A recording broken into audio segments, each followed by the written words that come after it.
Hey there, Georgie here with Ukraine Matters. Welcome to Ukraine Daily News Show. More drones have been spotted all over Europe. United States is pressuring Europeans to finally stop buying Russian oil and to actually move on with investments into own security. And more importantly, Russia has found a solution to their gas problem. But there is a bit of a catch. These news and more in today's show. Russia has reportedly found a solution for their gasoline issues, which is to import it from the Asian countries nearby. And this all happens with the backdrop of Ukraine continuously targeting Russian refining capacity. The latest reports that I had was that about 27% of Russian refining capacity was taken offline. However, the newest optimistic data are actually telling that it could be almost as much as 40% of Russian refining capacity that could be targeted. And the biggest issue here is not that Russia will get the gasoline imported from other countries. They can obviously do that. The problem here is pure economics, because for anyone that doesn't really know that much about conflict or Russia itself, it is pretty obvious how Russia is making the money. They are making a lot of oil and gas, and then they're selling that oil and gas, or they're refining that oil and gas and selling refined products of oil and gas. This is how they make money to continuously funding their government, their country, and their war machine. However, if you stop selling the products and instead you start importing the products that you were selling before, then you're not selling the products anymore. Instead, you're paying to get the same products back into your country. The levels at which this solution that is presented is ridiculous is beyond me. Now, obviously, there are analyses stating that this is all temporary, that Russia just wants to plug in the hole that was made by the Ukrainian attacks, and they would like to outsource the refining capabilities to either neighboring countries or to Belarus. And this truly can be done, so Ukrainian campaign can have a limit to how much it can reach. However, this will cost Russia a lot. More than that, even if Russia outsources the products, who says that Ukraine will not be able to target the transition pipelines and networks? That even the oil and gasoline that will be imported in Russia will still need to be stored somewhere. It's not that Russia can just have it laying around.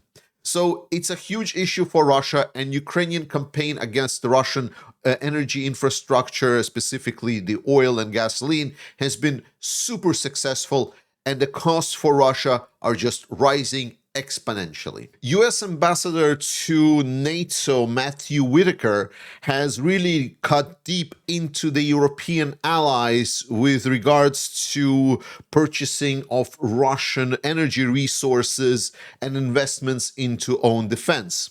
He specifically outlined that there are still countries in Europe that are investing heavily into Russian energy resources, outlining that there are specifically countries like Hungary, Slovakia, and Turkey. And more importantly, he also stated that there needs to be more movement done with regards to investment into own defense. The agreement to invest 5% to the common defense of NATO was a good move, but it does need to move forward. And I can only agree with Matthew Whitaker here on this take. Now, there has been a lot of different things coming from the Trump's administration. But what I want to underscore specifically is that Trump's rhetoric has changed towards blaming Putin.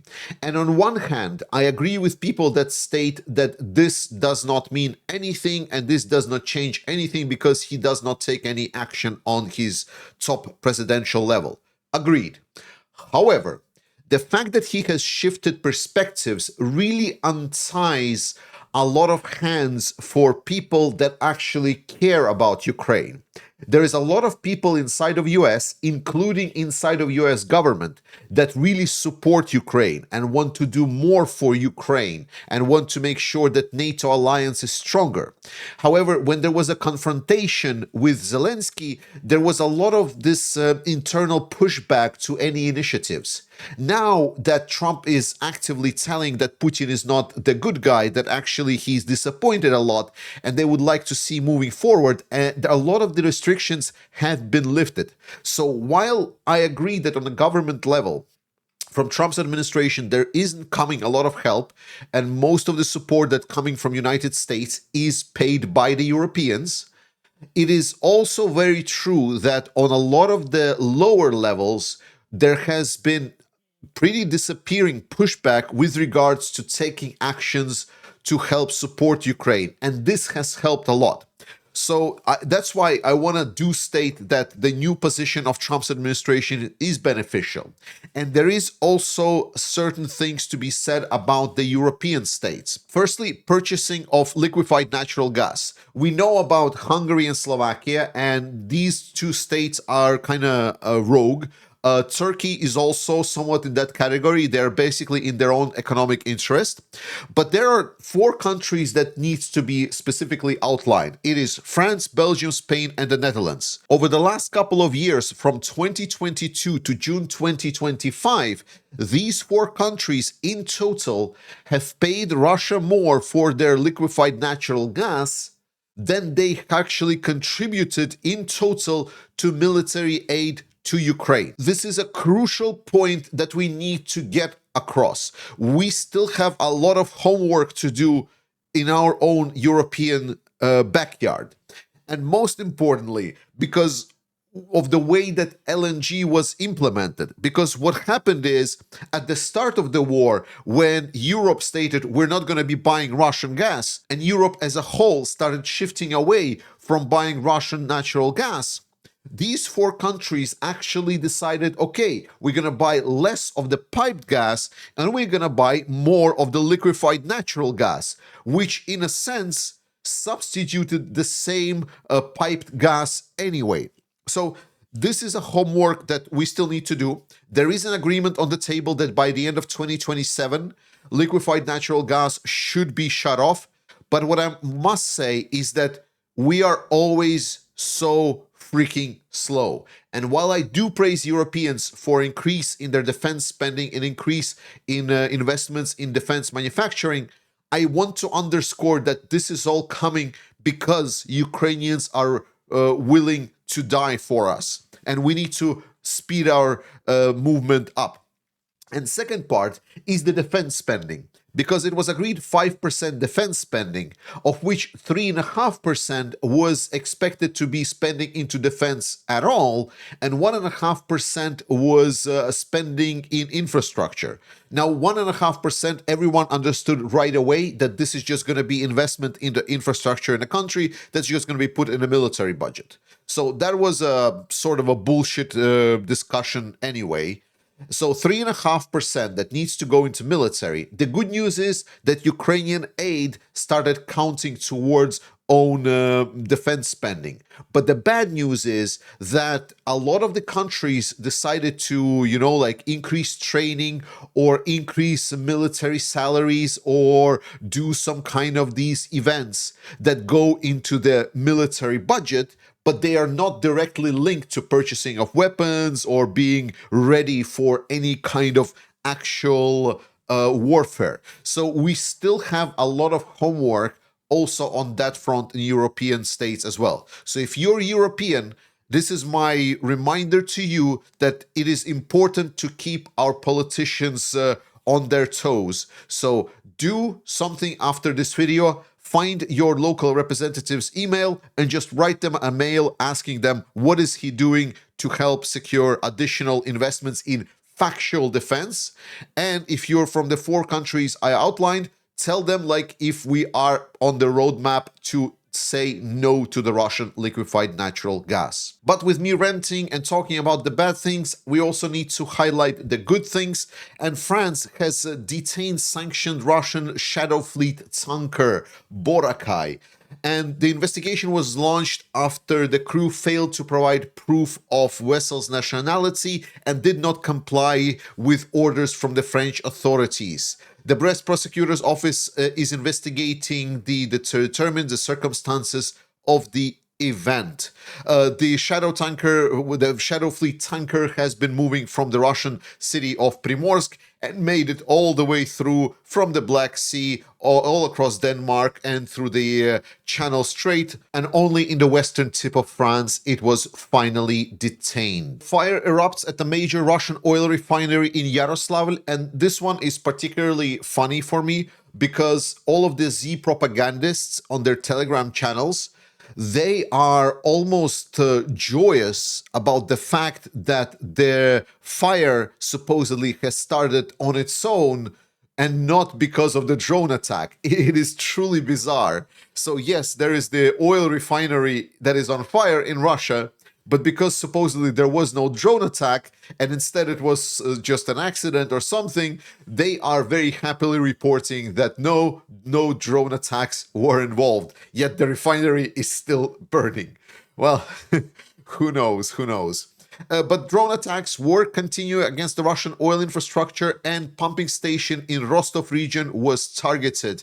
On the 1st of October, the targeted facility has been later acknowledged by the firm's data. This is the satellite that monitors for wildfires. It has been used extensively in this war to map out where certain strikes have been conducted. And firm's data does suggest that the refinery is on fire at multiple spots. The Russians are continuing their drone campaign. This time there was a halted operation at Norwegian airport.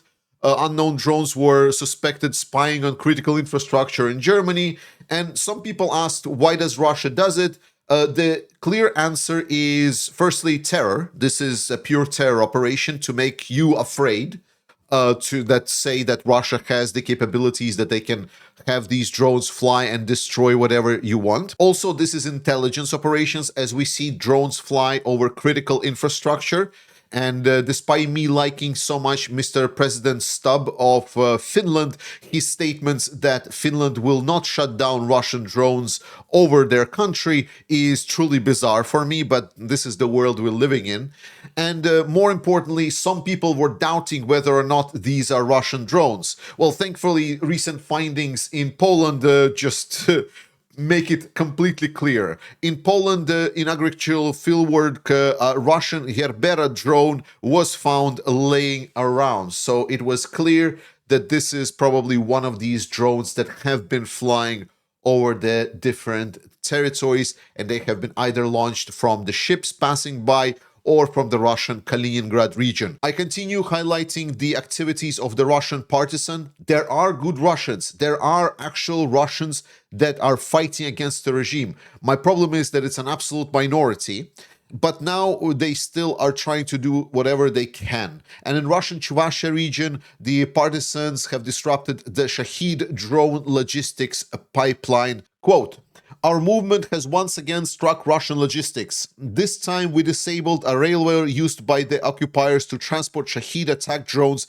from the plant in Yelabuga to the combat zone," the statement from the Atesh group claims. Andriy Ignatov, the chief of the General Staff of Ukraine, has stated that the transition of Ukrainian military to the core-based system has now been completed. Quote, "At this stage, the transition of Ukrainian armed forces to core-based system structure has been completed. All newly formed corps are already performing tasks and within their assigned groups. Of course, there are certain nuances regarding staffing, training, and ongoing changes within these structures. But we understand that such a large and complex mechanism as the Ukrainian armed forces is constantly evolving with organizational measures continuously underway." And this has been really a good, successful story. It is not complete yet. So while nominally there is now transitioning to this core-based system, the internal transitioning is still happening. The mechanisms of training, recruitment, and working together, alignment still is ongoing, and it will be ongoing for a certain time until Ukraine adapts to the new realities.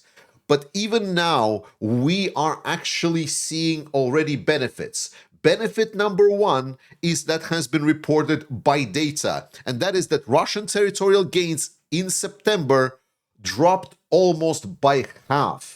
So Ukrainians were able to slow down Russian advances to only 259 square kilometers, around 100 square miles, which is 44% less than during the previous month. This is a result of Ukrainians understanding more how to fight Russian, Ukrainians performing counter-attacking activities.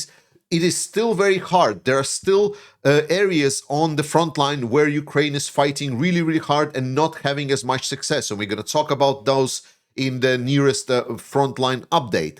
But it's important to realize that indeed Ukrainians are performing better than before. And more than that, something that is not reported by data is I've seen Ukrainians complaints about inability to communicate in between units has been dropping significantly.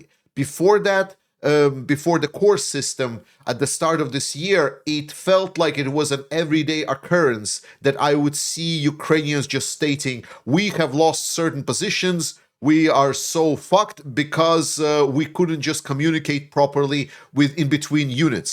There's still issues with communications, but it seems to be dropping more and more as Ukraine is developing this new system and more cohesion is now achieved. European Union will provide additional macrofinancial assistance to Ukraine in amount of 4 billion euros.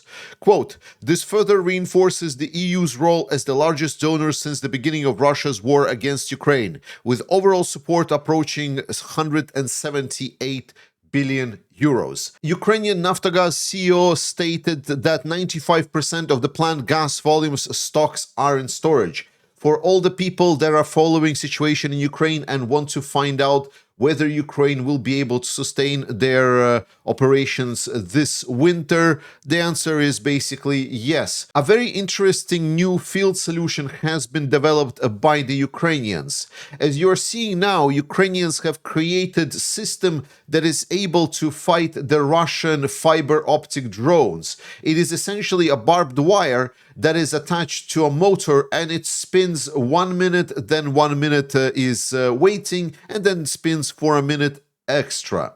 And this helps to cut the lines that the fiber optic drones are leaving behind them. Right now, this is just a single solution presented on the front line, but potentially this could give a way forward for more complex solutions to be developed by the Ukrainian engineers. And to finish on a potentially positive note, Russia has built a mega crematorium amid the deadliest battlefield losses since World War II.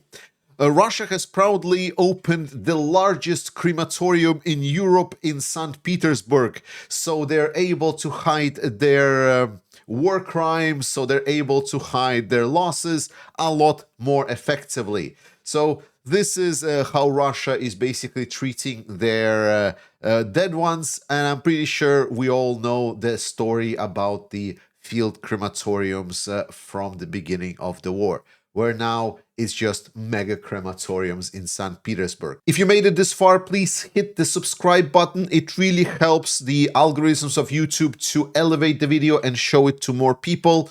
I love you guys so much. Thank you for watching. Support Ukraine, trust in Ukrainian armed forces. Slava Ukraini, and I will see you next time.